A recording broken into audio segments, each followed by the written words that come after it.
నైరుతి రుతుపవనాలు ముందే రావడంతో రైతాంగం పూర్తిగా వ్యవసాయ పనుల్లో మునిగిపోయారు.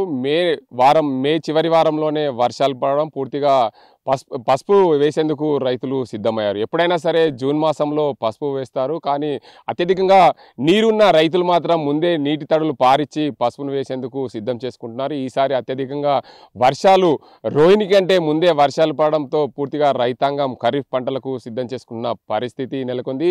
నిజామాబాద్ జిల్లాలో 5,60,000కు పైగా ఎకరాల్లో వివిధ పంటలు సాగవుతున్నాయి. అందులో 40,000 ఎకరాల్లో పసుపు గత ఏడాది సాగైంది. ఈసారి పసుపుకు అత్యధికంగా ధర ఉండడం వల్ల మరింత పసుపు విస్తీర్ణం పెరిగే అవకాశాలు ఉన్నట్లు వ్యవసాయ అధికారులు చెప్తున్నారు. ఇక్కడ మనం చూడొచ్చు, రైతులు పసుపు వేసేందుకు పసుపు కొమ్ములను అంటే దాన్ని ఒక్కొక్క కన్నెకు మొలక వచ్చే విధంగా పసుపును కోసి విత్తనం కోసం వాడుతున్న పరిస్థితి నెలకొంది. ఇక్కడ చూడొచ్చు, ఈ పసుపు అంతా కూడా 1 ఎకరంన్నరకు వచ్చే విధంగా ఉందని చెప్పి తెలుస్తుంది. ఇక్కడ రైతులైతే ఉన్నారు, పూర్తిగా వారు పసుపు కోసే విధానం చూడొచ్చు. ఒక్కొక్క కొమ్ము దాన్ని ఏదైతే పసుపు భూమి నుండి తీసినప్పుడు జనవరి, ఫిబ్రవరి, మార్చి నెలలో తీసి దాన్ని విత్తనంగా వాడుకుంటారు. వాడుకున్న తర్వాత దాన్ని ఒక దగ్గర కుప్పపోసిన తర్వాత దానికి మొలకలు వస్తాయి. మొలకలు వచ్చిన తర్వాత ఎక్కడెక్కడ ఎన్నెన్ని మొలకలు ఉన్నాయనే విధంగా దాన్ని చూసి విత్తనం కోసం వాడుకొని దాన్ని కోసిన తర్వాత ఇప్పుడు భూమిలో వేసేందుకు రైతులు సిద్ధం చేసుకున్న పరిస్థితి ఉంది. ఇక్కడ రైతులైతే ఉన్నారు, మహిళా రైతు ప్రధానంగా.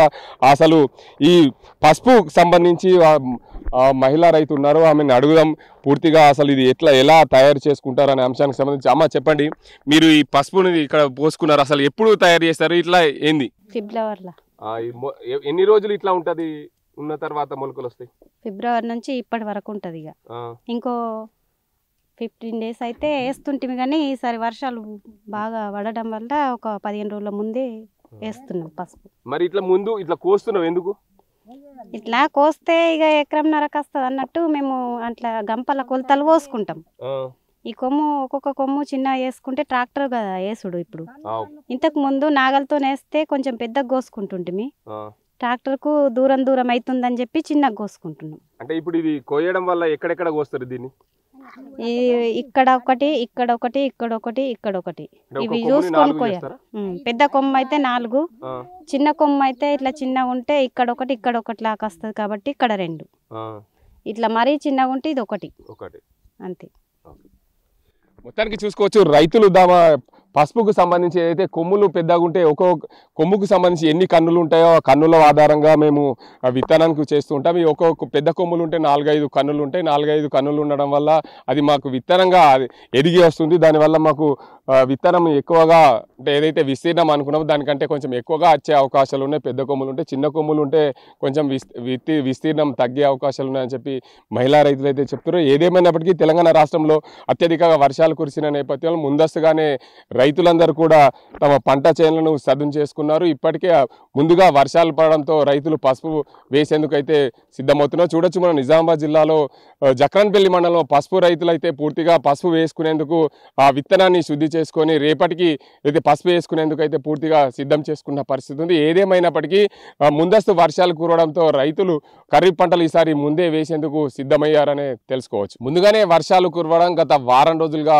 భారీగా వర్షాలు కురిసిన నేపథ్యంలో పసుపు రైతులందరూ కూడా ఖరీఫ్ పంటలందరికీ సిద్ధం చేసుకుంటున్న పరిస్థితి నెలకొంది. ఖరీఫ్ పంటలకు సంబంధించి మొదటగా తల్లి పంటగా భావించే పసుపు చేలలో విత్తుతున్న పరిస్థితి నెలకొంది. మనం నిజామాబాద్ జిల్లా జక్రన్పల్లి మండలం నారాయణపేట వద్ద ఉన్నాం. ఇక్కడ రైతులైతే పసుపును వేస్తున్న పరిస్థితి నెలకొంది. తమకున్న 2 ఎకరాల్లో పసుపు వేస్తున్నారని చెప్పి రైతు అయితే చెప్తున్నాడు. ఏంటంటే గతంలో పూర్వకాలంలో నాగలతోనే పసుపు వేసేవారు. ఇప్పుడు ఆధునిక టెక్నాలజీ రావడం, ట్రాక్టర్లు రావడంతో ఇటీవల కాలంలో ఎడ్ల సంఖ్య తగ్గిపోయింది. ఇక్కడ రైతు అయితే ఉన్నాడు, ప్రధానంగా పూర్వకాలం పంట ఏదైతే తల్లి పంటగా భావించే పసుపును పూర్వకాలం ఎలాగైతే నాగలితో వేస్తారో దాంతోనే రైతు వేస్తున్నారు. రైతు ఇక్కడ మనతో ఉన్నారు. చెప్పండి అన్న, మీ పేరు ఏం పేరు? నా పేరు గాజుల నర్సయ్య. ఎన్ని ఎకరాలు ఉంది ఇప్పుడు? పసుపు 2 ఎకరాలు ఇస్తున్నాము. మొత్తం చేనంత అంటే 7 ఎకరాల దాకా ఉంటుంది. పొలం, తోట, మక్క అంటే. ఓకే, 2 ఎకరాలు పసుపు వేస్తున్నారు. ప్రతి సంవత్సరం ఎంత? 1 ఎకరన్నర పొలము, మిగతాది ఇడి మక్క. ప్రతి సంవత్సరం ఎంత వేస్తావు పసుపు? పోయిన సంవత్సరం 1 ఎకరన్నర వేసిన, ఇప్పుడు 2 ఎకరాలు వేస్తాను. రేట్ జర పెరిగింది కదా, అందుకోసం అని చెప్పేసి. అంటే ఇది నాగలతో వేయడం వల్ల లాభం ఏంటి? నాగలతో వేయడం వల్ల దుక్కి మంచిగా పొసిగా ఉంటుంది. ట్రాక్టర్ తోటి అను కాబట్టి వర్షాలు పడ్డప్పుడు నీరు గుంజది కిందికి. ఈ ఎడ్డతో వేస్తే చాలా బాగుంటుంది. ట్రాక్టర్తో వేస్తే ఏమైనా ఇబ్బంది అవుతుంది కొద్దిగా ఈ వర్షాలు. దాన్ని ట్రాక్టర్ తోటి వేయాలంటే పొడి దుక్కితో వేయాలి, ఇట్లా వర్షాలు పడ్డాక ఎడ్లతో వేయాలి. అంటే ఇప్పుడు మనం కామన్గా ఏదైతే ఉందో ప్రతిసారి మనం ఎడ్లతోనే వేస్తూ ఉంటాం. దిగుబడి పెరుగుతుందా? పెరుగుతుంది. అంటే మొన్న మధ్య 2 సంవత్సరాలు వర్షాలు బాగా పడ్డాయి కదా అన్న, జర తగ్గింది. పోయిన సంవత్సరం బాగా నెల్లింది. అంటే నాగలతోనే వేయడం వల్ల దుంప వెడల్పు అవుతుంది? అట్లేం కాదు, ట్రాక్టర్ ఏంటంటే వెయిట్ ఉంటుంది కదా, వెయిట్ ఉండే అని చెప్పేసి ఇదంతా అనగబడుతుంది. అనగబట్టి వర్షపడ్డ నీళ్ళు కిందికి వెంటనే గుంజది. అట్లా అని చెప్పేసి దుంపకుళ్ళు కానీ అదని వచ్చే అవకాశం ఉంటుంది. ఇట్లా నాగలతో ఏం రాదు, నాగలతో ఏం చేసి ఎక్క మట్టుకైతే రాదు, ఏం రాదు, అలాంటి రోగాలు అయితే రావు ప్రధానంగా. సాధారణంగా గత ఏడాది పసుపు ధరలు అధికంగా రావడంతో నువ్వు 1 ఎకరం పసుపు విస్తీర్ణం పెంచినావు. అంటే గత 2-3 ఏళ్ల క్రితం అయితే పసుపు ధరలు చాలా తక్కువగా ఉండే. అప్పుడు 5 సార్లు వేసినాం, అంతకుముందు ఎకరం 5 సార్లు వేసినాం. పోయినసారి కొద్దిగా ఎక్కువ పెంచిన, ఈసారి ఇంకో 1/2 ఎకర్. అంటే మళ్ళీ వచ్చేసరికి ఇంకా ధరలు ఎక్కువ ఉంటాయి. మళ్ళీ ఒకసారి ఇంకా ఈసారి ఇట్లనే ఉండేనంటే ఇంకో 1/2 ఎకర్ పెంచుతాం. 2.5 పసుపు బోర్డు వచ్చింది, దానివల్ల మనకు ధరలు పెరిగినట్లే కదా? పెరిగినట్లే అనుకుంటున్నాయి. ఇంకా పూర్తిగా కాలేదు కదా అది, అయితే ఇంకేమైనా పెరగచ్చు. ఇంకా అంటే పసుపు బోర్డు ప్రధాన కారణం ఏంటంటే మనకు మంచి విత్తనాలు ఇవ్వడానికి కోసం, దానికి పసుపు ఉడకబెట్టడానికి యంత్రాలు ఇవ్వడానికి కోసం పసుపు బోర్డు జాతీయ స్థాయిలో ఏర్పాటు చేశారు. నిజామాబాద్ జిల్లా కేంద్రం రావడంతో మనకు కొంచెం రైతులకు ఆశ పెరిగిందంటారా? పెరిగింది సార్, తప్పకుండా పెరిగింది. మన నిజామాబాద్ మళ్ళీ మనకు దగ్గర, మన డిస్టికే అన్ని విధాల మనకు దగ్గర ఉంటుంది, లాభం ఉంటుంది. ప్రధానంగా చూసుకోవచ్చు, రైతు అయితే తన చేలలో నాగలితో పంట వేయడం వల్ల దీనికి అంతటికి సంబంధించి నాకు విస్తీర్ణం, ఎందుకంటే ఎలాంటి రోగం రాదు. పసుపు నాగలితో వేయడం వల్ల సాళ్ళు లోతుకు వెళ్తాయి, లోతుకు వెళ్ళడం వల్ల భూమి నీరు పట్టకుండా ఉంటుందని చెప్పి ప్రధానంగా రైతు అయితే చెప్తున్నారు. గాజుల నర్సయ్య. చూడొచ్చు మనం నాగలి ఎంత లోపలికి వెళ్తుంది అనేది కూడా మనం ట్రాక్టర్ వల్ల కొంచెం మీదనే గీసుకపోతుంది, ఎందుకంటే వాళ్ళ ట్రాక్టర్ వజన్ వల్ల, వెయిట్ వల్ల పూర్తిగా ఎలాంటి దానికి సంబంధించి పూర్తిగా భూమి అంతా గట్టిగా అవుతుంది. దానివల్ల నీరు ఇనికిపోకుండా పసుపు పంటకు పసుపు పంటకు ఇబ్బంది అయ్యే అవకాశాలు ఉంటాయి. కాబట్టి నాగలితో వేయడం వల్ల నాకు దిగుబడి కూడా పెరిగింది. గత 2-3 ఏళ్ల క్రితం పసుపుకు ధరలు తక్కువ ఉండే, నేను అప్పుడు 1 ఎకరం 5 సార్లు వేసాను. ఇప్పుడు 2 ఎకరాల వరకు పెంచాను, ఎందుకంటే పసుపుకు ధరలు రావడం దానికి అంతటికి కూడా ప్రధానంగా నాకు సంతోషాన్ని ఇచ్చింది. పసుపుకు అత్యధికంగా ధరలు రావడంతో నేను 2 ఎకరాలకు పెంచాను.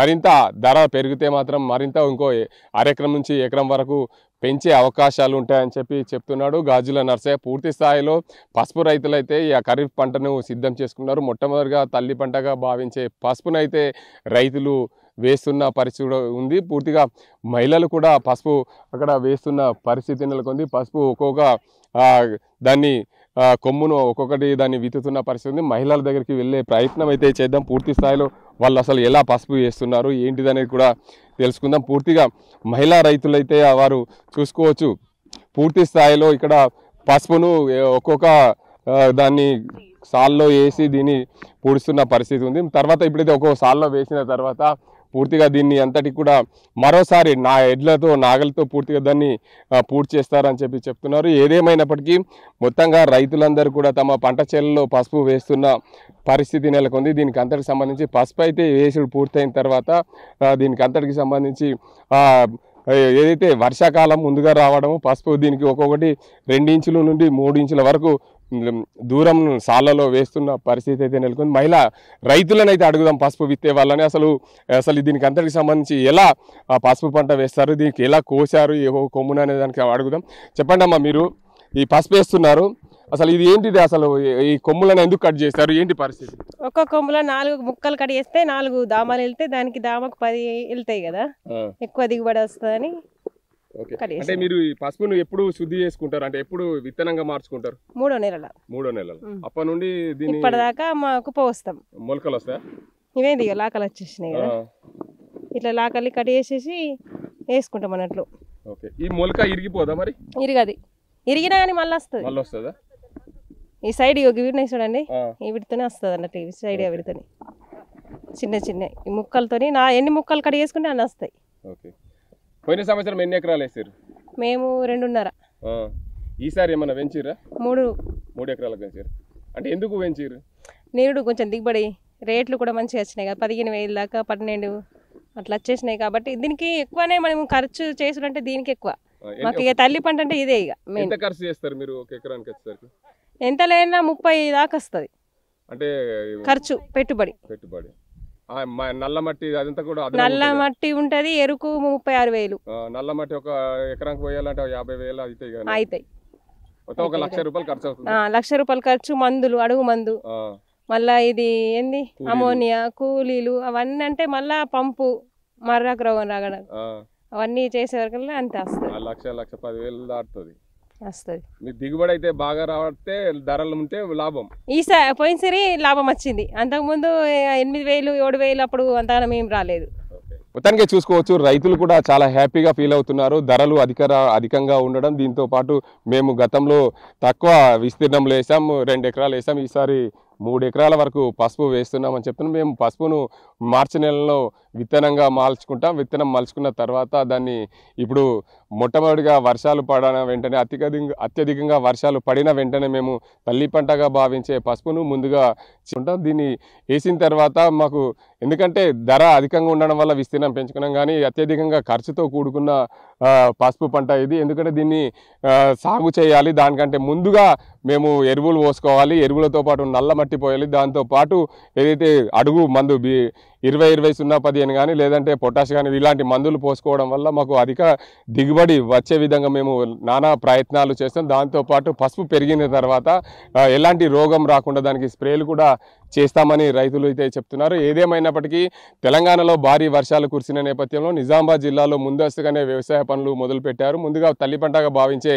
పసుపు పంటను ప్రారంభించారు. పసుపు పంటను మొట్టమొదటిగా ఏదైతే ప్రతిసారి కూడా జూన్ మాసంలో పసుపు పంట విత్తేది, ఈసారి మే మాసంలోనే పసుపు పంట విత్తడం చాలా ఆశ్చర్యకరం. ఎందుకంటే ఎప్పుడో 15-20 సంవత్సరాల క్రితం మే మాసంలో వర్షాలు కురిశాయి. ఈసారి కూడా మే మాసంలో అత్యధికంగా వర్షాలు కురవడంతో మేము పసుపు పంటను ముందస్తుగా వేస్తున్నాం. పసుపు పంటకు ప్రాధాన్యత ఇవ్వడానికి ప్రధాన కారణం అత్యధికంగా దిగుబడి రావడం, దాంతోపాటు ధరలు పెరగడం, దాంతోపాటు తల్లి పంటగా భావించే పసుపు పంటను ముందుగా వేయడం ప్రధాన కారణం అని చెప్పి పసుపు వేసే రైతులైతే చెప్తున్నారు. ఇది ఇక్కడ పరిస్థితి. కెమెరా అజీంతో గంగారెడ్డి, RTV నిజామాబాద్.